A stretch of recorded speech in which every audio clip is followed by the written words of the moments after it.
Okay, hi. So we're Team 2, the Justice League.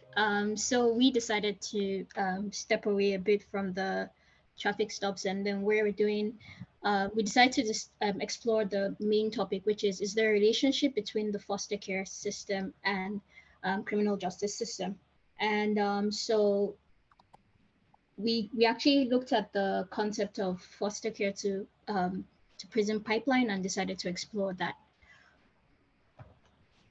So the first thing is, what's the foster care to prison pipeline? This is a relationship between children being placed in foster care and ending up in the juvenile or adult justice system. So it's a like a phrase that has been coined similar to the schools to prison pipeline.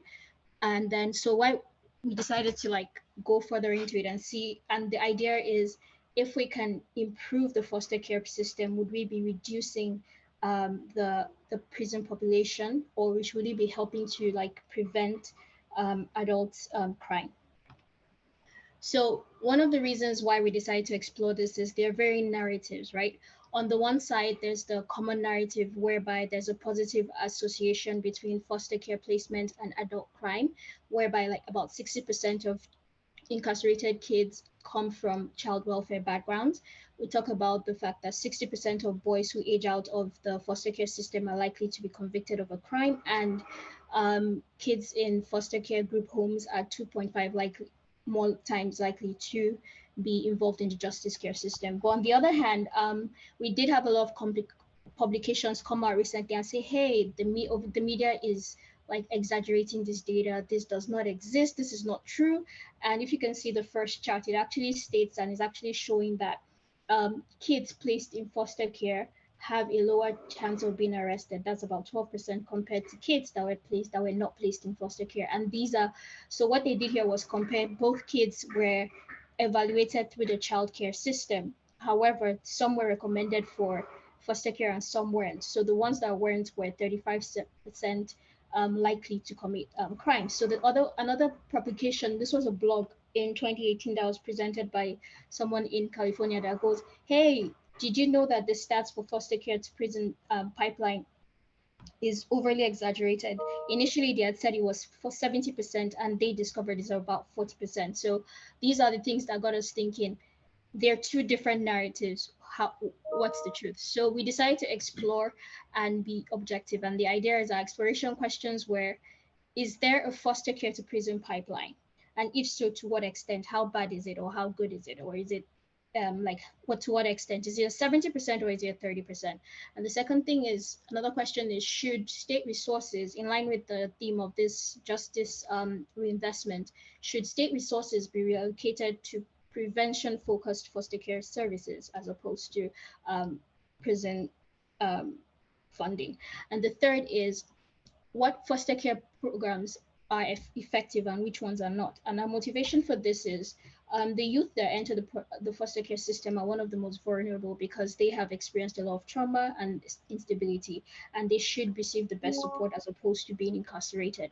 There are lots of biases in this space, and there's a need to get the narrative right, because as one of the blogs did show, getting the wrong narrative means that foster it may actually discourage a lot of foster care families or families that are initially considering it not to go into the system that may be helping a lot of kids. So some of the data we looked into was the summary of the prison inmates by the Bureau of Justice Statistics. And one of the things that this had was, one of the questions asked in this survey was if the person has ever been part of the justice system or not. It also had information by race, gender, and other important things that we're able to explore. The second one looked at the states, that's the temporary stay permanent gains. It looked at the state by state and ranked their foster care system and child welfare. And the third also looked at the percentage of youth that transitioned out of foster care that ended up in the criminal justice system. So what are the methods we did? We cleaned this data and we did like basic statistics in terms of like what percentages were existed, what are the averages as well. And then we also did a bit of geospatial data visualization to see how the different states fared with the data. And then the third thing was to do some linear regression to see if there's any correlation or any causal relationship. So one of the first things we noticed is that although 6% of the children would have experienced the US foster care system at least once, they disproportionately represent the prison population in terms that 20% of the US prison population is comprised of former foster care children. This means that there is a need to look into why this disproportionate number exists and how we can prevent this from happening. And then this just shows the top 10 highest percentages with by the different states. I'll hand over to Brian to show us the other results. Thanks, Zara. So yeah, as Zara was saying, it's there's a lot of obviously empathy out there towards foster kids, and as a political issue, if you can help address the problems that foster children have at a zero cost basis, that's going to be something that everybody agrees on. It's not a contentious issue. And with all these different numbers being cited, some of them being extremely high, and saying how much correlation there is between fosters and the prison system. If you can solve that problem, there's obviously a lot of savings in the prison systems in other places that the government funds. And so if you could offset those costs by investigating the foster system and everybody's happy, that's something that would be great. So we want to just kind of at first get a basis for what's the reality. Are some of these extreme numbers accurate? And based on how our data was organized, we decided to look at it at a state-by-state approach. In the survey that everybody used, there was only 1,000 foster people in there, so the sample size wasn't huge compared to some of these more nationwide surveys. And we broke down the country at first just to kind of visually show the differences between the states and these factors that are hypothesized to affect the foster experience and how they go into prison afterwards. So you have how many foster children per capita in each of the states. And you see some of the variations there. The average length of care is supposed to be another very important factor, and you see Illinois as a standout there. The rest being pretty similar. The level of education. So on this, one is not completed high school and 4 is college. And you can see pretty significant variation. And then another important variable here is how many times they're replaced in the foster care system. Next slides are, please. So we ran some regressions, and what we're looking at is how different variables affect the percentage chance of being incarcerated as a minor if you're in the foster care system. And what we found with some of these is that with all of these essentially is that the sample size is just not big enough when you're dealing with states to have results that are within that 5% significant level. So you do see here that the more months you stay in foster care, the more likely you are to get incarcerated, but it's not particularly significant. Here, this is unexpected. This is saying that as you get less replacements, you are more likely to be arrested. So that's counterintuitive with the theories out there. Next slides are. And then here, these results are similar. They're kind of interesting, but not statistically significant.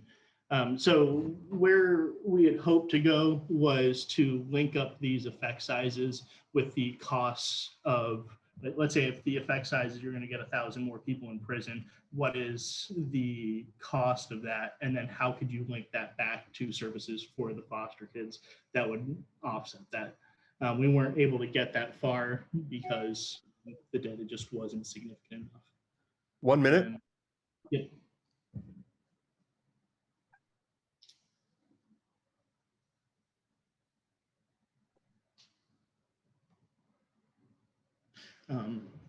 Mindell, use our. Oh, sorry. Yeah, so I just said, let me go to strictly a policy recommendation. So we looked at what was working and what's not. So we found out that from the qualitative data that fully funded services, including like therapy and counseling, helped. Being strict and thorough about investigation into kids also helped, and proper placement actually helped to reduce the possibility of going into the criminal justice system, and as well as working with the birth parents. What didn't work was multiple placements. Some kids were placed in up to 20 homes, and that kind of caused a lot of instability. And then there were also like inadequate support when aging out. The higher the chances of you aging out, actually, you end up 2 years after aging out, tend to end up in the justice system. Inadequate mental health support, stigmatization, and bias is also involved, and a lot of inequities and understaffing of the caseworkers. So finally, so some of our recommendation was to actually, I think we do need to go deeper into the data and then get more data. But what would be interesting would be we recommend like fully funding child mental services, looking at placement stability because it's very crucial for the kids. The more stable they are, the less likely they are to get into any form of like crime or altercation. Addressing the systemic issues, because this is still a family unit issue, and adequate resources for caseworkers to adequately follow up, and then comprehensive transition programs for youth that are aging out. So on a final note, we are the Justice League. For once, we decided to disclose our personal like identities, and so we have Asia, Tyler, Brian, and myself, Zara, as part of the team. Thanks.